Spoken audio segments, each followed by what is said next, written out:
Hello students, I am Anil Kumar Tiwari. Welcome to your my YouTube channel Anil education.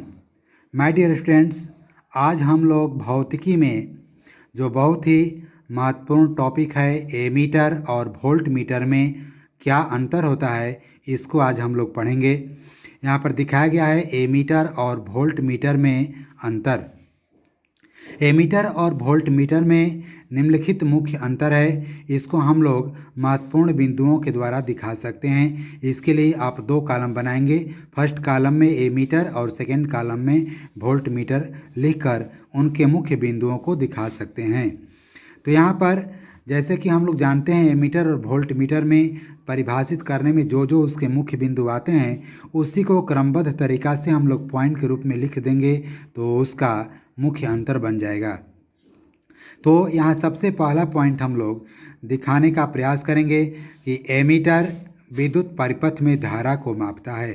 किसी विद्युत परिपथ में कितने एम्पियर की धारा प्रवाहित हो रही है, इसको जानने के लिए हम लोग उस विद्युत परिपथ में एमीटर यंत्र लगाते हैं जो हमें वो क्या करता है, एम्पियर स्केल में मापकर बताता है। उसी तरह से उसका अपोजिट वोल्ट मीटर में लिखेंगे। वोल्ट मीटर विद्युत परिपथ में किन्हीं दो बिंदुओं के बीच विभवांतर को मापता है। जो वोल्ट मीटर होता है पूरे परिपथ के विभवांतर को न मापकर उस विद्युत परिपथ के किन्हीं खास दो बिंदुओं के बीच ही विभवांतर को मापता है। ये अंतर है। एमीटर उस पूरे परिपथ के मुख्य वायर में कितनी धारा बह रही है इसको मापता है और वोल्ट मीटर विद्युत परिपथ के किसी दो बिंदुओं के बीच ही केवल विभवांतर को मापता है। दूसरा पॉइंट देखेंगे, एमीटर को विद्युत परिपथ में श्रेणी क्रम में जोड़ा जाता है, सीरीज में जोड़ा जाता है, और वोल्ट मीटर को विद्युत परिपथ में समांतर क्रम में जोड़ा जाता है, पैरेलल क्रम में जोड़ा जाता है। तीसरा जो अंतर है, एमीटर का जो रीडिंग होता है उसका जो पैमाना, स्केल का जो पैमाना है एम्पियर में होता है। उस विद्युत धारा को एम्पियर में माप कर बताता है। एम्पियर को हम लोग कैपिटल ए भी लिखते हैं। तो इसका जो रीडिंग है, जो स्केल है, विद्युत धारा को माप कर एम्पियर में बताता है। परंतु जो वोल्ट मीटर है उसका स्केल वोल्ट में होता है। वोल्ट को हम लोग संकेत में भी लिखते हैं। तो यह इसका जो रीडिंग है, जो स्केल है, विभवांतर को हमेशा वोल्ट मीटर माप कर वोल्ट में बताता है। तो इसका स्केल वोल्ट में अंकित रहता है।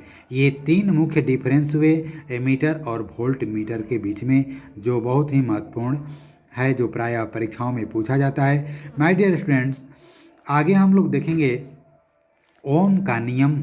ओम का नियम क्या है, व्हाट इज ओम्स लॉ। तो ये बहुत ही महत्वपूर्ण प्रश्न है, बोर्ड मॉडल है, जो प्रायः प्रत्येक वर्ष या ऐसे कहें अल्टरनेट करके इसे पूछा जाता है मैट्रिक के परीक्षाओं में। बहुत very important for matric exam. Ohm's law क्या है, इसमें दो तरह के प्रश्न आते हैं। ओम के नियम क्या हैं और ओम के नियम का प्रायोगिक सत्यापन कीजिए।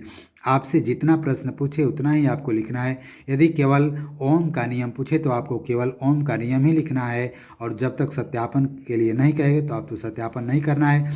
परंतु उसमें जोड़ दे कि ओम का नियम क्या है, साथ ही ओम के नियम का प्रायोगिक विधि से सत्यापन करें। तब आपको ओम के नियम का लिखकर उसको सत्यापन करना पड़ेगा। अभी हम आपको केवल ओम का नियम समझाने का प्रयास किए हैं, आप समझे।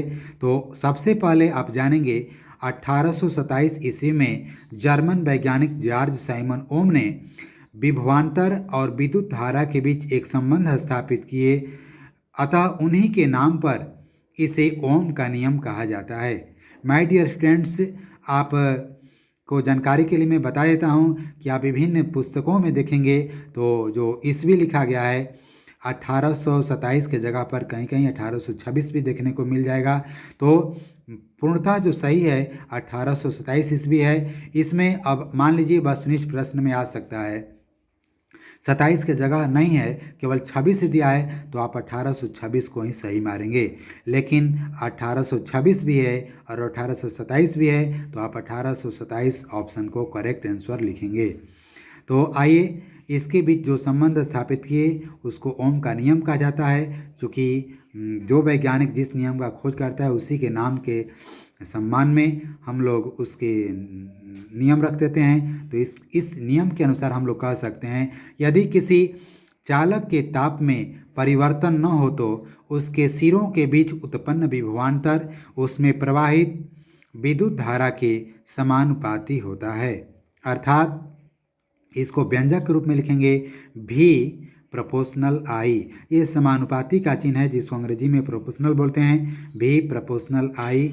या माय डियर स्टूडेंट्स, जब समानुपाती के चिन्ह को इक्वल में बदलते हैं तो उसके बदले एक नियतांक लगता है।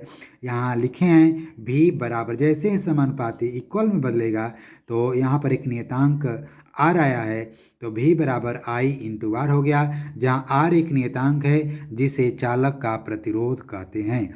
इस तरह से ओम के नियम से फाइनली जो हमारा संबंध स्थापित हुआ, व्यंजक प्राप्त हुआ, भी बराबर आई इंटू आर। किसी भी व्यंजक को समानुपाती में नहीं छोड़ते हैं, उसको समानुपाती को हटाकर बराबर के चिन्ह में बदला जाता है। इक्वल यहाँ पर दिखाएंगे और जैसे ही इक्वल में बदलेंगे उसके बदले में एक नियतांक लगता है। यहाँ पर आर एक नियतांक है, जैसा कि मैं बताया हूँ, इसे चालक का प्रतिरोध कहते हैं।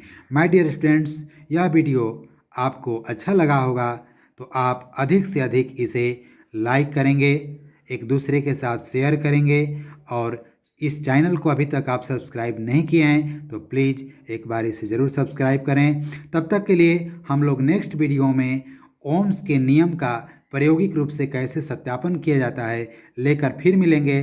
Thank you, that's all, okay.